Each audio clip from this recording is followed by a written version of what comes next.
Professor X is back with another edutainment title, and that game is Learning Fun 1 for your Intellivision. So let's go ahead and take Learning Fun 1. Let's pop it in my Intellivision and see how it holds up today. Let's go to the game. Learning Fun 1 was published by Intv Corporation and released in 1987, while the NES was dominating Toys R Us gaming aisles everywhere. It was programmed by Mark Urbanek.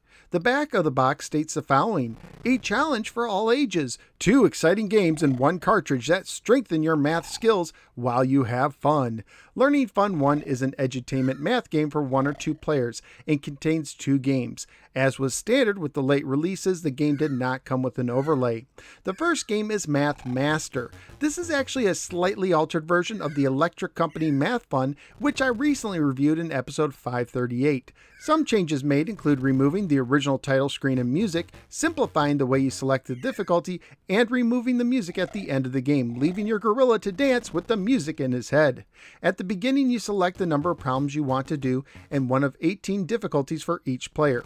The higher the number, the higher the difficulty. You are a gorilla roaming by a river. When an animal blocks you, you must answer a math problem to pass by. Depending on the difficulty, you face a random mix of addition, subtraction, multiplication, and division problems. Use the keypad to answer from right to left, which is opposite of most copies of Math Fun. So if the answer is 19, you would press 9 and then 1 and then enter. Get it right and you move on to the next problem. Get it wrong and you must jump into a river full of dangerous crocs and hippos, although they never attack you. Get a problem correct while in the river and you jump back onto dry land. After you answer all your problems, you will be shown the number you got right, as well as how long it took you to complete them. The second game is Factor Fun. Once again, you select the number of players, the number of rounds you want to do, and one of 7 difficulties.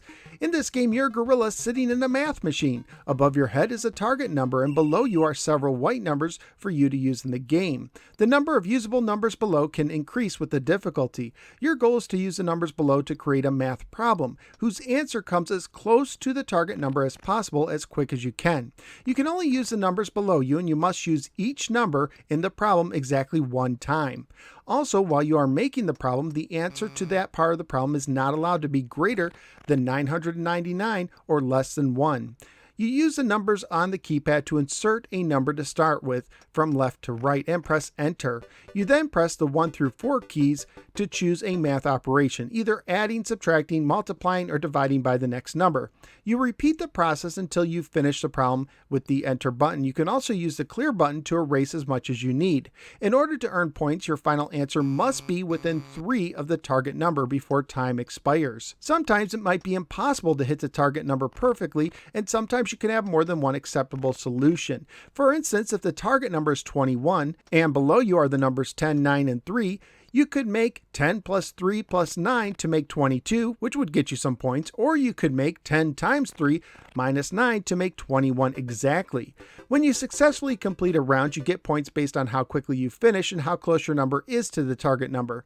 Graphically speaking, Math Master does have a nice colorful look with some decent gorilla animations, but Factor Fun is pretty basic. Sound and music wise, Math Master has been sadly stripped of music. Factor Fun does have a nice opening jingle, but the game itself is pretty lacking in the sound department. Family friendly wise, the game would most likely get an E for everyone rating if released today. The game itself is pretty rare. Currently at pricecharting.com, the game has a value of $87 loose, $375 complete, and $587 new. So what did I think of Learning Fun 1? Well, if you saw my review of Math Fun, you already know that I don't care much for Math Master and its flashcard style of gameplay. I will say that I like how selecting the difficulty was simplified and how you insert your answers from right to left, but I don't like how the victory music was removed. Factor Fun, however, while having a bit of a learning curve, was actually a little bit fun. Being a mild math nerd, I actually enjoyed some of the mental gymnastics the game requires. It's not something I could play for a long period of time, and its complexity might turn off some gamers, but it is something that I could pick up for 5 to 10 minutes every now and then. So where am I going to rank Learning Fun 1? It's not going to be high, but Factor Fun is going to help it get over a few lower ranked titles. I do like it more than Carnival at 32, but not more than and Turbo at 31. So out of the 37 games I've now ranked for the Intellivision, Learning Fun 1 is debuting at the 32 position. Learning Fun 1 is not worth the high price unless you're a collector, but math nerds might enjoy trying out Factor Fun. But that's just my opinion. What do you think? Let me know in the comments below. Also, please like, share, and subscribe. Follow me both on the Facebook and the Twitter. Check out some of my many other videos and sign up at patreon.com/NoSwearGamer, just like David F. did, to support the show and gain access to exclusive perks. Thank you for giving me a little part of your day, and I look forward to seeing you next time on the next episode of the No Swear Gamer. Take care, especially if you're a gorilla forever stuck in a math machine.